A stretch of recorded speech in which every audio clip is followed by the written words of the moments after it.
Welcome to the Business Spotlight series. My name is Everardo Resendiz, and people know me around here as Coach Ever. I am an executive leadership coach, an executive coach at Action Coach in Northwest Louisiana. And today I have Ben Berthelot with the Lafayette Convention and Visitors Commission as my guest. Today we're going to be talking about the organization, the journey to getting this organization to move forward, challenges, best practices, and cherry picking to what is really like to build and operate an organization such as his. If this is your first time on the channel, please be sure to like and subscribe to get notifications just like this one. Um, when we drop conversations just like this one. And so, Ben, welcome and thank you for being here today. Well, thank you for having me on. I appreciate it. Well, will you share with us a brief overview of your background and tell us a little bit about the Lafayette Convention and Visitors Commission? Sure. I was born and raised in Lafayette and went to school at the University of Louisiana, graduated in public relations, and started my career in the private sector working for Lafayette Coca-Cola, and then went on to work for Mayor President Joey Durrell for 6 years as his assistant and 2 years as the director of community development for the Lafayette Consolidated Government. And then my predecessor here retired after 31 years, and I put my name into the hat and was fortunate and blessed to get this position. I've been here for 12 years, and for me, it's a great opportunity to wake up every morning and promote the area that I was born in and love, and use my background in government and my public relations degree to try to do the best that we can to make sure others throughout the country and throughout the world know what a special place the heart of Cajun and Creole country is. And our organization is a marketing organization. We were funded in 1974, and our job really is to promote our area through several different channels: sales, communications, advertising, now with social media and digital media. And at the end of the day, our job is to bring new money into our community, create new economic impact, and have people visiting our hotels and spending money in our restaurants and our retail locations, and contributing to the overall health of the community. So the money that we help to bring to our area is new money, and actually saves all of us taxpayers over $1,000 a year that is saved by the new money that we bring in through tourism. So it's a great industry, the hospitality industry, and I wish I had found this industry many years ago, but certainly blessed to be in this position and be able to sell Lafayette Parish and Acadiana on a daily basis. It's amazing, Ben. So, tell us something a little bit about your role in the organization and the structure that it has. Sure. How many people you have, and how have you broken down the operation of this organization to be as efficient as it can be? Great question. We're governed by a board of directors. I have 9 members appointed by various entities throughout the parish. The mayor president has an appointee, our local economic development organization, our area mayors, and the restaurant association, the hotel association. So a lot of our partners have appointments to our board who governs us, and they hire the president and CEO, which is me, and my job is to run the organization based on the strategies and the goals set forth by the board. And our staff has fluctuated throughout the years. Right now, we're at 14 full-time people. I have a chief sales officer, a chief operating officer. We have several vice presidents. I have a vice president of communications, a vice president of tourism sales, and several members in our convention department. We have a vice president. We're a membership organization, so we have a vice president of membership as well. But really a great team, fortunate and blessed to work with people who wake up every day excited to promote our area and bring new visitors to our area, whether that be through leisure, through convention, or through sports. All right, Ben. And so, as the president CEO, with likely hefty goals for the organization, what's the vision for you? Where do you want to take the Lafayette Convention and Visitors Commission?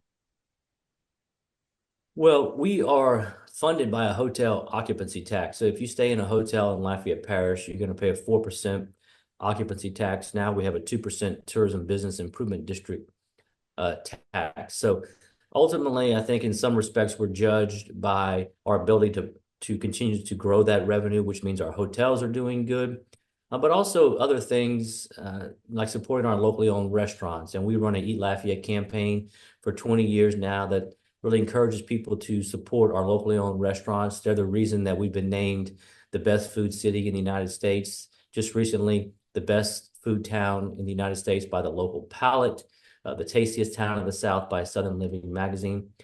And so I think, we do a great job earning media for our area. We generated over $25 million in earned media for our area. The economic impact that just our organization produces on the medians and sports side is tremendous, nearly $100 million in economic impact there. But at the end of the day, what we've been focusing on and what we continue to focus on is we're only going to be as good as our community, and really plugging in. If you look at our strategic plan, our most recent strategic plan, it's really about how do we make our destination better, because we are only going to be as successful as our destination continues to grow and get better, and our infrastructure continues to improve. And we're blessed with great leadership in our area, very much aligned, and a lot of synergy there. And so we're continuing to focus. We're blessed as the heart of Cajun and Creole country. We have the best culture, I would say, in the world. We have the best food, the best music. And so we continue to promote those things. And that's the main reason why people visit our area, along with the outdoors. And so we're working with all the leaders in our area. And how do we continue to grow our downtown and other infrastructure, facilities, sports facilities, to make sure that we continue to grow. When I worked for Mayor President Joey Durrell, he used to always say, you either grow or you die. And I think that's very accurate. Communities have to continue to grow or you will die. And you've seen different examples like that, unfortunately, throughout the country of cities and areas that just didn't make the right decisions to continue to grow, and now they're suffering. So a lot goes into it, but we have, like I said, we have a great team. We have great stakeholders. We have great partners, very much aligned, and it's great to work in a community that understands the importance of tourism and what tourism does for our local economy. Okay, and so ultimately, you're catering to anybody that is traveling, that has a need to go and visit, right? But I'm also certain that there are certain organizations and places that you're trying to reach to bring more activity, like conventions and things like these, right? Absolutely. So, what would you say will be the target for you as far as perhaps larger groups of people to bring into the area for a convention? What's the attractiveness of your area to bring that sort of interest into it?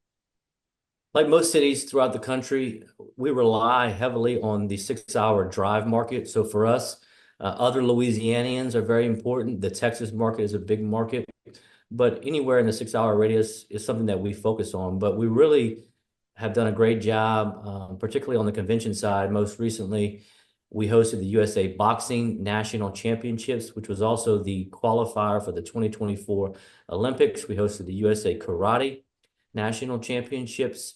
We're going to host in the upcoming future the USA Cross Country Junior National Championships. So anytime you're able to host an event of that magnitude, it certainly helps to place your destination on a different level, not just from a marketing standpoint, but from a prestige standpoint. And if you can show that you can host those type of events, it really opens up a lot of new opportunities, and that's what we're seeing. We do have good infrastructure, the Cajun Dome and the Convention Center. And so we have some needs that we're working on. We need another full service hotel at our convention center. But really, in terms of who is our audience, we rely heavily on other Louisianians, Texas, 6-hour radius, but people from all over the world travel to Lafayette Parish and Acadiana, and that's something that we're very proud of. And our international visitation continues to grow, not only throughout the state of Louisiana, but also here in Lafayette Parish. And it's been a focus of ours for about the last 10 years in partnership with the state and an organization called Brand USA, which is our national organization focusing on international travel. So it's a lot of different piles and or pieces of the pie that we go after. We're really strong on the group tourism side, which is the tour buses. That has to do with a lot of different factors. You know, our location on I-10 and I-49. If somebody's coming in from Houston or they're coming in from Dallas, they have to pass through Lafayette.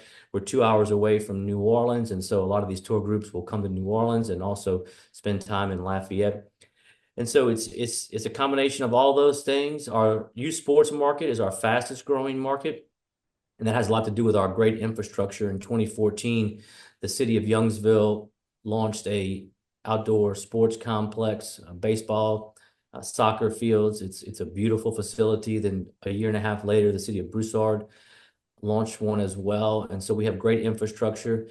The city of Carencro has a property called Pelican Park, and city of Scott just recently did some serious renovations. And so we have tremendous assets on the sports side, and that's why you've seen the youth sports market be our fastest growing market, and we're doing a lot of great work in that area. Very, very cool. And so, you know, any organization of this sort, there's competition, right? You know, if somebody wants to make a convention, they'll go to several places. And so, you absolutely have a certain level of uniqueness, just based on what you just mentioned, the infrastructure, the location, the ease of access from different markets, right? Um, Please correct me if I'm wrong, but aren't you very close to Avery Island too? Is that part Yes. of your Yes. group? Avery Island, Tabasco, the only place in the world where Tabasco is made and bottled. It's about 35 minutes away. Tabasco actually travels with us to different trade shows and appointment-based shows that we have, because that's one of the great things about our area. We're known as the hub city, and within 25, 30 minutes, you can be at the Atchafalaya Basin, which is the largest swamp in North America. You can be at Tabasco. You can be in the cool little cities like Breaux Bridge, which has a wonderful Zydeco breakfast every Saturday morning that people come to from all across the world. Places like Arnaville and Vermilion Parish. So because of our location and our identity as the hub city, and that's the great thing about tourism, is when people travel to an area, they don't care about city or parish lines. They just want to have a good time. So they're going to go into another parish to experience something. They're going to go into another city. And it's kind of like water. You know, water doesn't know boundaries. That water just Right. flows. And That's right.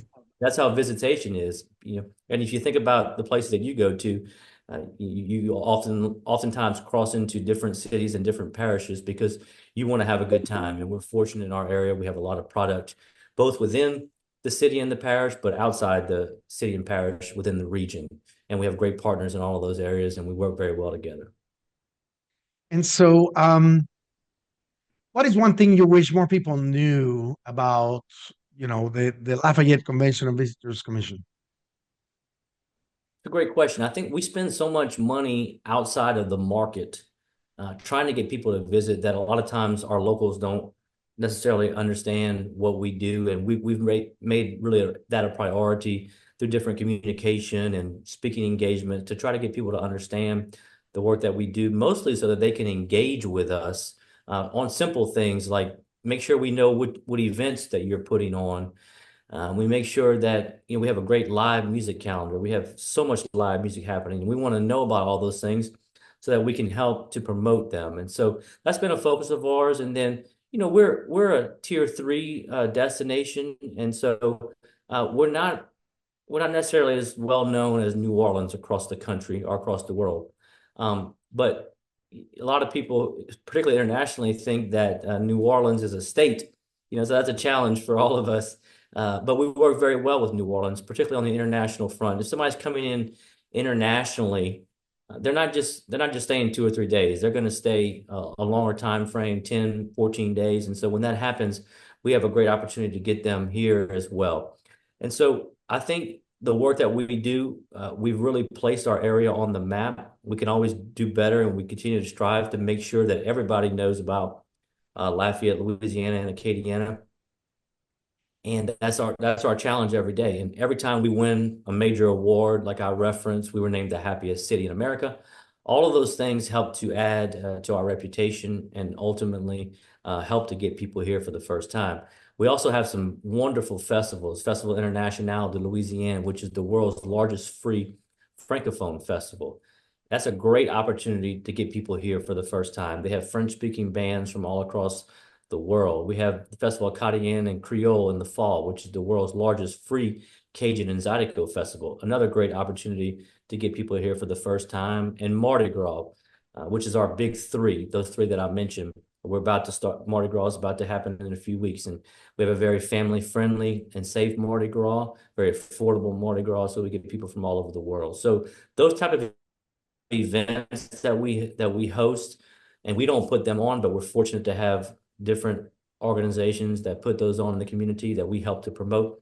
All of those things are a great opportunity to get people here for the first time. And we know, based on experience, that if we can get people here for the first time, that we have them hooked, and we have a great opportunity to get them back a second time, a third time. And we've even seen different scenarios across the years where somebody's come here for an event or a festival and has decided to move their family here.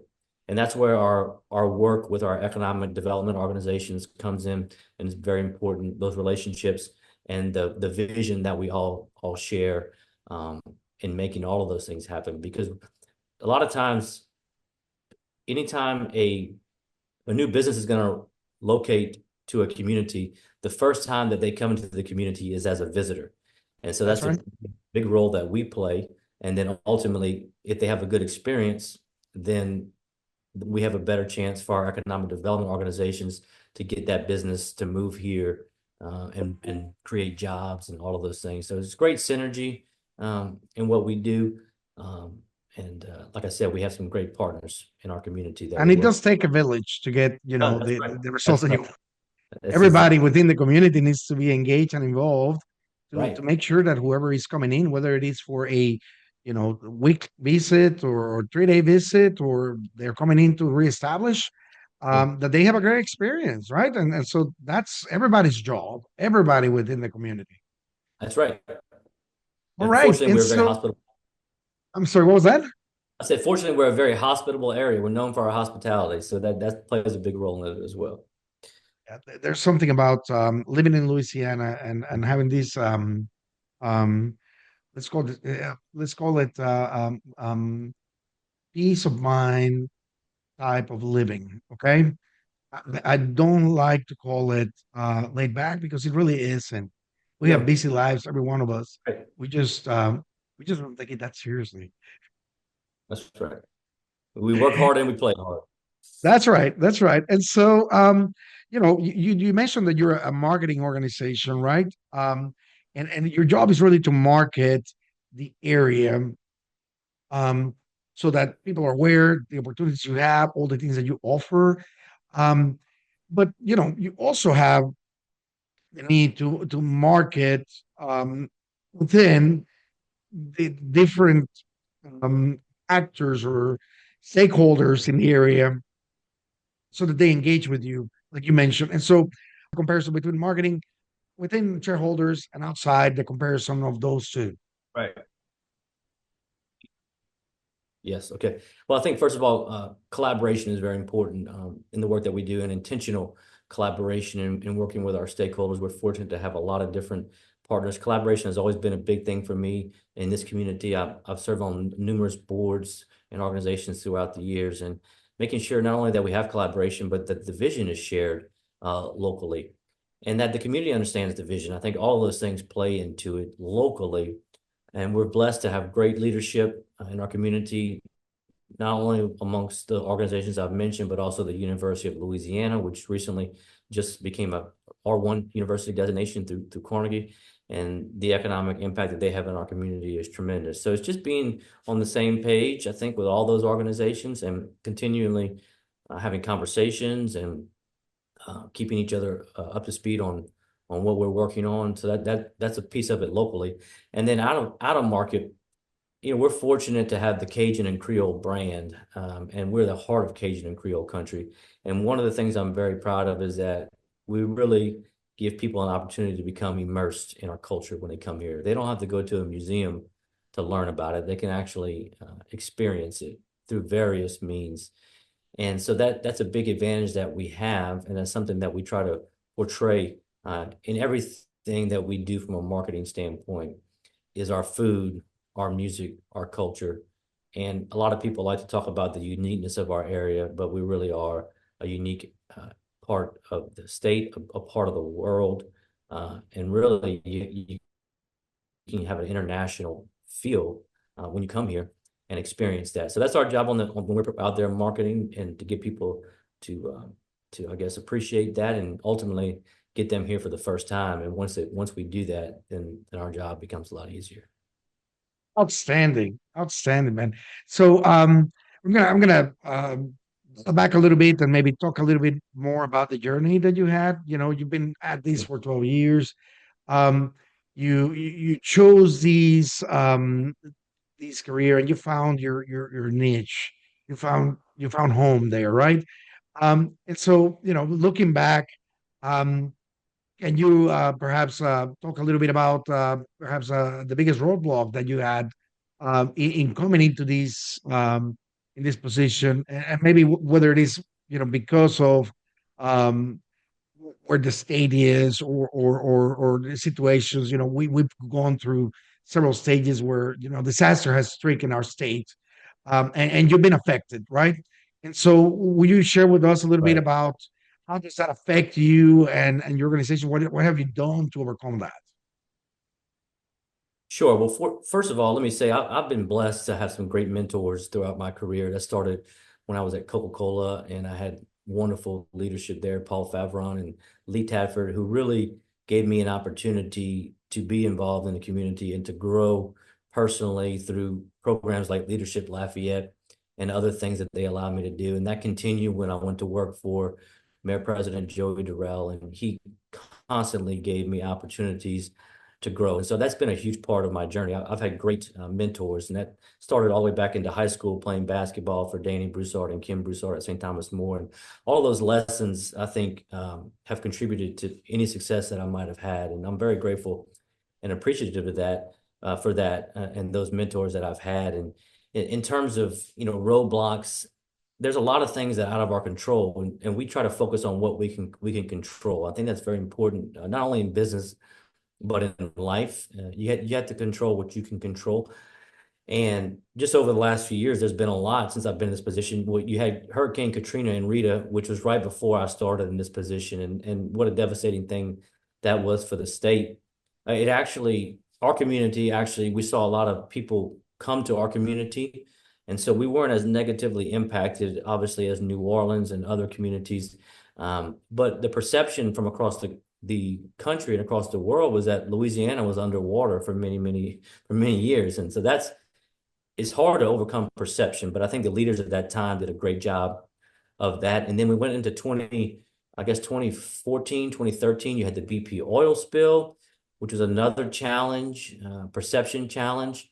Fortunately, during that time, we received some funding, which was critical in helping us to get the message out across the country and across the world. And we actually rebounded very well from that. And then you had COVID hit, and I think none of us would have been prepared for that. But I'm very proud of our organization, in that we did not have to lay off any employees. We were able to make it, and keep our people on board. And it was a challenge, but I think made us all stronger. And then coming out of COVID, we've done really well. And I think the smaller destinations have had an easier opportunity to rebound after COVID because of less reliance on the huge meetings and conventions that you see in places like New York and Los Angeles and Orlando. We really had to rely on our youth sports, which was happening during the pandemic. But now what you've seen across the country is, people aren't. We used to talk about comparing to 2019, and now I think we're all past that, and we just had our highest year on record in terms of hotel motel receipts. And so I think everybody's back on track, and it's nice to see, the country and the world opening up for business again. And because I think one of the things that all of these challenges make people to realize is just how important the tourism economy is to the overall health of the economy in our area and throughout the state and throughout the country. And that becomes evident when you have crises. So, dealing with that, I think, like you said, requires, different different leadership styles, and I'm very proud of the way our organization handled COVID and rebounded from COVID, and now we're seeing the benefits of that. And like I said, we're full speed ahead. It is said that it is crisis that make us stronger, right? Right. Um, and I heard it said that crisis spelled in Chinese is something along the lines of opportunity. So Yeah. yes, it definitely creates chances for greatness to come about. And so looking at the future, and where you're headed with your organization, you did mention that you do strategic planning. Will you share a little bit with us what the process is like for you guys? How do you go about putting a plan for the next 3 to 5 years? Sure. We're currently in our 5-year strategic plan, and it's been interesting to see how that has changed over the years.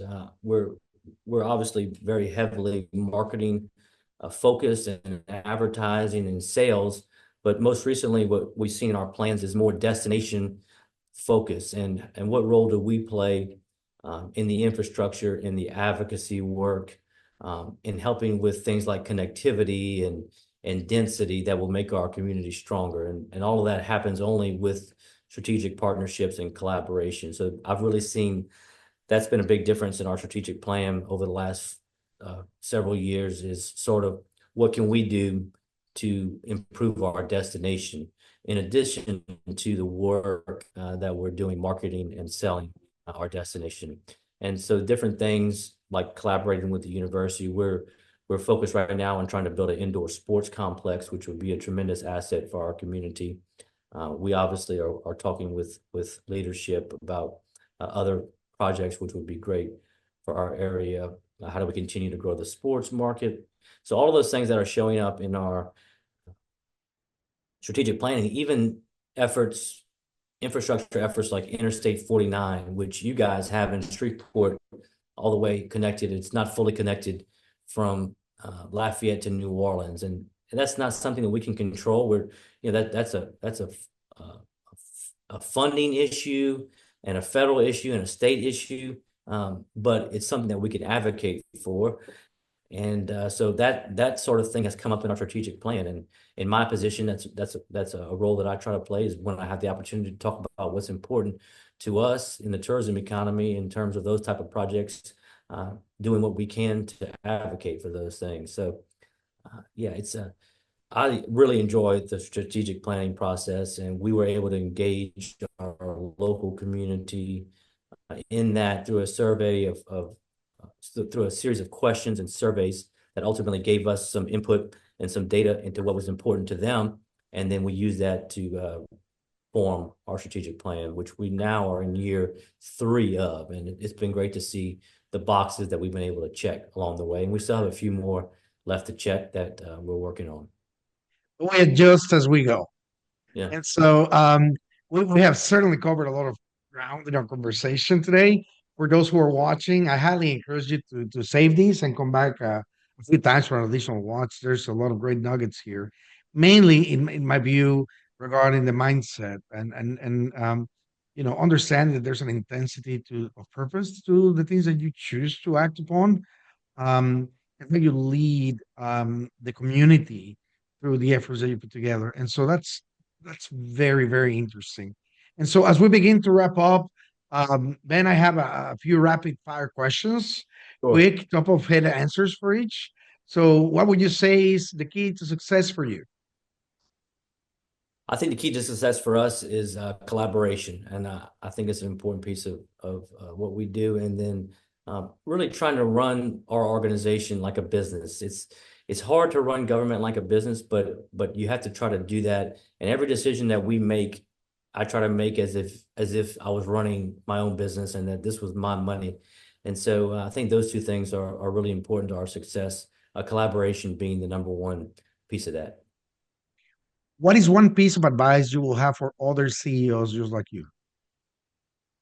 Wow. I mean, I'm constantly seeking advice from others and reading a lot of books, and so I think I think really for me and any advice is you have to constantly continue to learn. Continue to learn and grow. When you think you know it all, that's when you get in trouble. So that's something I try to do and encourage my employees to do and give them opportunities to continue to grow and learn because the world is rapidly changing and we have to continuously change as well.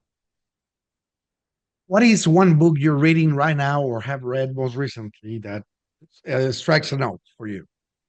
My favorite book of all time is a book called Tuesdays with Morrie. But I read a lot of different self-help books. I read a lot of John Gordon, Andy Andrews. I'm on a spiritual journey right now, so I'm reading the Bible in a day through a podcast, and an author called Matthew Kelly. So just constantly trying to read. It's harder these days for me to read. I have 3 young kids, but I've always enjoyed that. And if you have a good book, let me know because I'm always looking for that next good book.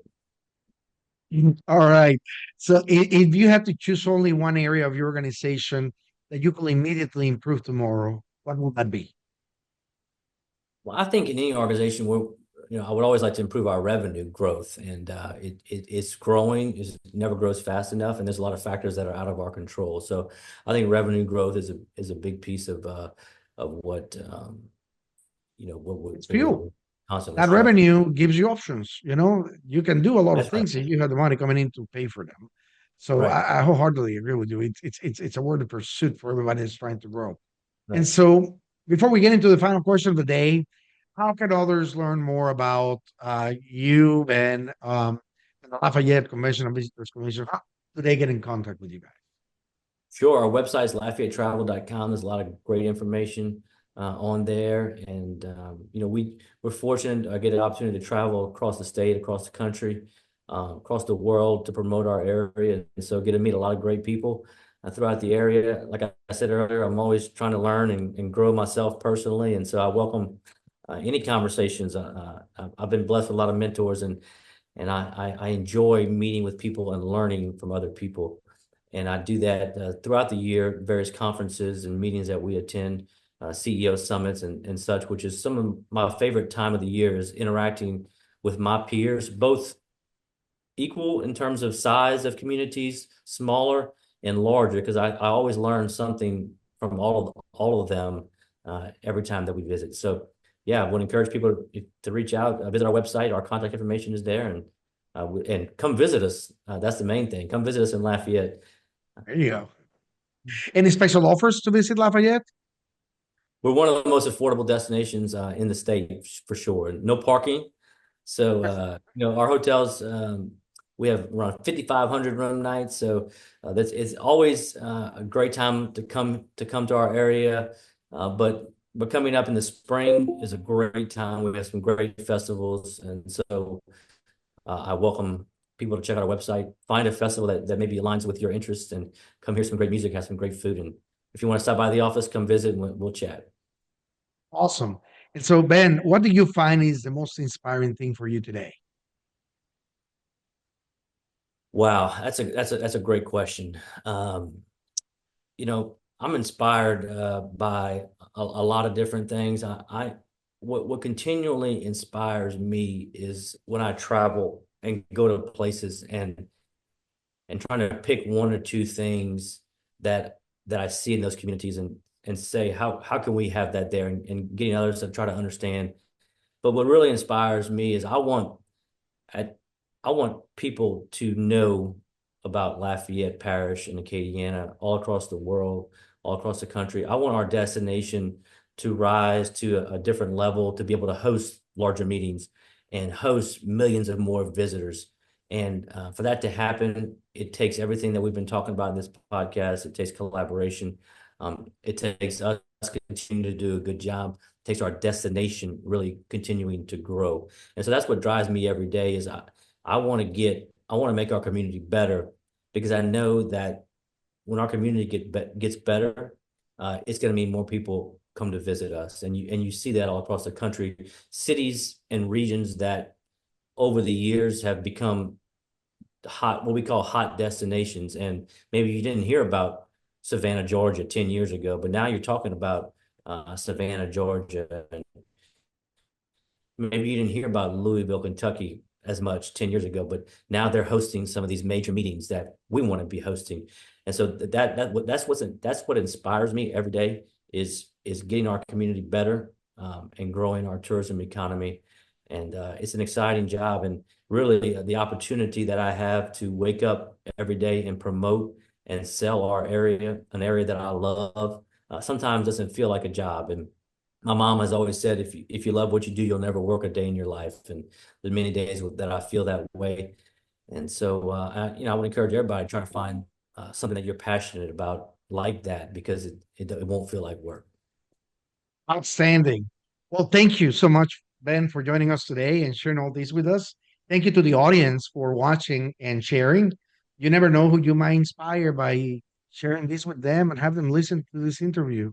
And so make it a great day, and until next time.